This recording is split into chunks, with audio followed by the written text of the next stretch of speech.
I wonder if just initially you could give us a brief overview of Refugee Education UK. Yeah, absolutely. So we are an education charity based in northwest London, though we do operate across most of England and across the devolved nations as well in terms of our advice and guidance and capacity building work. But we exist to help children who've had to flee their homes because of conflict to get into education in this country, to thrive in education once they're there, both in terms of their academic outcomes and their emotional, psychosocial well-being, and then to use that education in a way that is meaningful to them. We start at primary level and go right up to university. Alongside that, we do work with schools, colleges, universities in training and how they can best support the refugee children that they're working with, do various bits of research for other organisations, other bodies as well, all around education for refugees. Fantastic. And we have churches across the Diocese of London who have supported Afghan families in their schooling and are starting to support Ukrainian families coming over. What would some of your tips be for those within churches that are supporting refugee families coming over in terms of their access to schools? That's a great question, and RE UK actually grew out of a local church itself. It was a small kind of church-led volunteer project initially, so we really see the value of church communities in terms of providing that sense of welcome and belonging for newly arrived refugees. So in terms of education support that people can provide as church communities, I think the first thing that I would say is just be prepared to sit down and spend the time going over the basics of the UK education system and how you access it. So if you know that you are going to be hosting a family with children, you may have been through that system yourself with your own kids, you may not. If you haven't, if that's not familiar to you, become familiar with it so that you can just practically at that basic level sit at a computer with a newly arrived family, look at the local schools, look at the council's online admission process, get in touch with whoever in the council is dealing with admissions out of schedule for newly arrived refugees, and be prepared to kind of put in some of that practical time. I think the second thing that I would say is explore what expertise is already there in your church community. So many churches have got teachers and education managers and professionals working in them.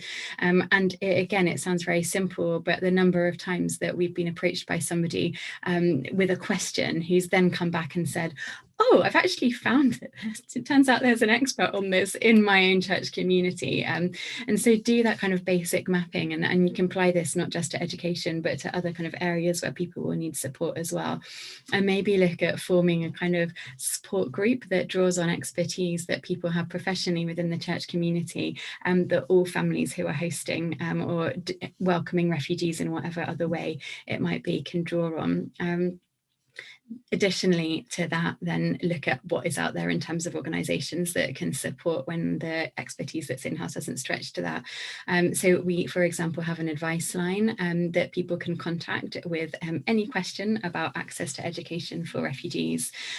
We are pretty overwhelmed at the moment in that. We're not the most enormous organisation. There's about 25 of us and only a few that work on the advice line, but we do get back to people and we do our best to respond. So people can get in touch with us about that. We're also producing education welcome packs in Ukrainian, and we already have them in Dari and in Pashto. So anyone who's supporting Afghan or Ukrainian families and wants to be able to put something kind of concrete in their hands or download something from a website that gives that overview of the education system, what to expect, how to navigate entry to education, particularly at a primary and secondary level, then check out our website and you can get the Afghan one already and the Ukrainian one. It's currently April, should be able to get that in a few weeks' time, and that will be there. Fantastic. And we also have a lot of church schools across our diocese. What tips would you give for teaching staff or head teachers who perhaps are welcoming refugee families for the first time from the experience that you have? It's such a good question. For teachers and heads that are welcoming children for the first time, I think the first thing that I would say is don't be overwhelmed or intimidated by the scale of the issue, or what you imagine might be all of the things that you think you don't know, because actually what newly arrived children need is kindness, friendliness, someone to listen to them, someone who will engage with their family, things that probably you would do intuitively for a newly arrived child coming from another country in your school community anyway. And we see again and again people be kind of intimidated by the fact that they're refugee children and they're fleeing trauma and conflict. And of course, we need to consider that really seriously, and there are specific things that we can do. But at that base level, I think people have a lot internally that they can already draw, and would encourage you to do that. If I had a pound for the number of refugee children that have said to me, my teacher when I arrived was the person who made me feel most welcome. I looked forward to going to school because it was a safe place. I mean, we wouldn't have to do any fundraising ever again. And it really is such an important place for children. And if it's a place where they feel welcome and safe and wanted, you're already doing really well. So specifically then on top of that, in terms of what are the barriers that children most frequently face as refugees when they're entering the education system here and trying to progress through. Our experience and a lot of the research that we have done as well highlights two key barriers. And the first one is mental health challenges. And the second one, won't surprise anyone, is English language challenges. So if I had to pick out two things for head teachers to try to start thinking through and investing in, it would be asking that question of what mental health is available within our school community, what mental health support is available. Is there any way that I can upskill whatever provision already is there? I can upskill those people to have their basic understanding of issues facing refugee children and how that might now become part of their work. And in terms of English as an additional language, to assess what provision is there in the school at present and how could we build on that. We're actually in the process of building, in partnership with the University of Nottingham at the moment, a ladder of engagement for schools in terms of how they can better support refugee and asylum seeking children in their midst. And starting at, if you've never done this before, if it's the very first time that you're welcoming a student, what are the very basic building blocks that you can put in place, and then moving up. Some of the schools that we work with have 73 children from a refugee background, bespoke curriculum provision, embedded EAL in a GCSE package, English classes for parents, like the whole kind of spectrum. But what can you do? Where can you enter this ladder? And then what can you do next? Again, that's kind of in the process of development at the moment, but I would encourage you to sign up to our mailing list and to hear more about that. We're also offering a free 1 hour basic introduction to supporting the needs of refugee children in the classroom at the moment as well, and there'll be dates for that kind of probably on a monthly basis going forward, so feel free to come along to that if you want a kind of quick overview. Fantastic. And what resources, you've talked about some of them there, but what other resources do you have firstly available for those within our churches that are supporting, that you would provide as a charity? In terms of resources for churches, we don't have anything that is specifically written for churches, but we do have things that would be useful for people within churches who are supporting refugees and asylum seekers. So I think one thing that I would suggest people do is look at some of the frequently asked questions on our website. So we find that we get a particularly high volume of inquiries when young people are trying to access further education and higher education. So it's almost like the higher you go up through the system as a refugee or an asylum seeker, the more complex it becomes and the more kind of bespoke advice and guidance you actually need. So we've got a set of frequently asked questions around everything to do with education entitlement those areas on our website that's kind of frequently updated.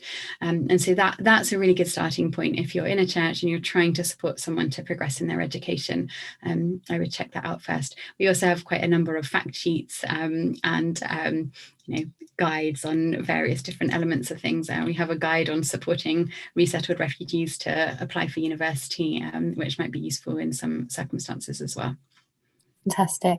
And what about for our teachers and head teachers? What would be really useful resources for them to tap into? So initially, if they are able to come along to that kind of hour-long free training, that's a really great entry point. If they don't have that time, which is perfectly possible with the amount of overstretch that teachers and heads are seeing at the moment, we have a set of best practice or kind of good practice guidance sheets on our website that are based in some research that we did in partnership with UNICEF about a year ago now, that look at, given the barriers that we know exist for refugee children as they progress through the education system in England, what can individual teachers and institutions do to get some of those barriers out of the way on an individual and on a systemic level. So there's a set of about 5 or 6 different good practice guidance sheets on our website that have got real next steps that you could do as a teacher tomorrow, through to things that you could speak to people in leadership, or if you are in leadership yourself, consider implementing at a structural level. Fantastic. And just finally, sort of on a more personal level, I know you're a parent yourself. What advice would you give to other parents within a school community who perhaps are welcoming a family from Ukraine right now, or have welcomed a family from Afghanistan? What advice would you give them in terms of how they can best support? Wonderful question. Thanks for asking it. I think in some ways it's similar to the question about teachers. It's actually listening, welcoming, making the effort, just as you would with a new friend that you had from anywhere, making the effort to learn about their life, to learn about their culture. Try to cook something that they might be missing, that they haven't had, or get them to teach you how to cook it. Shared experiences that show that although they are here, this wasn't their choice. They didn't come to the UK because they wanted to live in England for a while. They wanted to live in Afghanistan, or they wanted to live in Ukraine, and that wasn't possible. And so kind of respecting that, trying to step out of, unfortunately at times we do see that type of saviour mentality. So trying to step out of that, I've created this great environment for a family, and thinking actually this is not what this family would have wanted. And if you've got, what's the saying that everyone says, if you've got more than you need, build a longer table, don't build a higher wall. Adopting that into your kind of family ethos. But in terms of thinking about that question in terms of education, I think I have a lot of parents say, or I'm worried about, what's happening in terms of the quality of education in my school that my child is going to, because there's suddenly significant numbers of children in the school who, have English as an additional language, or who are new to the education system here, and what's that doing to the quality of education? And I think to that, and my response would be that, my daughter is also in a school that has got a lot of new arrivals, but what she is getting from that in terms of her worldview and her emotional, cultural, socio development, you cannot put a price on. I was also speaking to a head teacher of a secondary school, and in a London secondary school the other week, who said, bringing refugee children into my school is the best thing I've ever done for raising the aspirations of this school community, because I'm bringing in kids who've been forced to be out of education, and who, as a result of that, suddenly, in a way that they might not have done before, appreciate and value their education, and want to make the most of it. And that has done wonders for raising the aspirations and changing the ethos, the work ethos of all of the students across the board, because they suddenly see what it means to have the privilege of going to school in a different way. And so to any parent that is worried about that. I would say, like, see it like these kids are assets, not something that you need to be worried about. And just finally, so in terms of, I'm a parent too, and how have you framed it with your own children and helped them to welcome children coming from different places into their classes? Yeah, this is a conversation that I have with my 5-year-old quite often, and we talk about what do you think it would feel like to walk into your classroom and not recognize any of the faces because they're not your friends, and not be able to communicate in the way that you want to, and try to kind of get them to think, oh yeah, that would feel scary, or I'd feel nervous, and then say, okay, so how would you like it if you were, how would you like someone to respond to you if you were going into a classroom like that? And she and some of her friends would come out with things like, oh, I would like it if someone smiled at me, or I'd like it if someone asked me to play with them.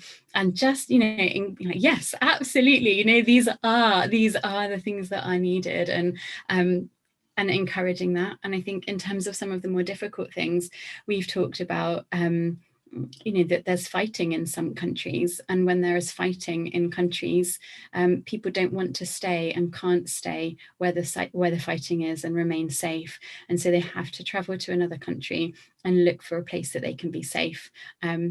And then they want to go to school. And so there may be children arriving in your school who've had to leave their home because it wasn't safe for them to be there anymore. And then kind of going into that other conversation about how it might feel. And I've found that, a 5-year-old has the capacity to understand that and to respond. I don't have a 12-year-old or a 13-year-old, but that's the level of my experience in talking to my kids so far.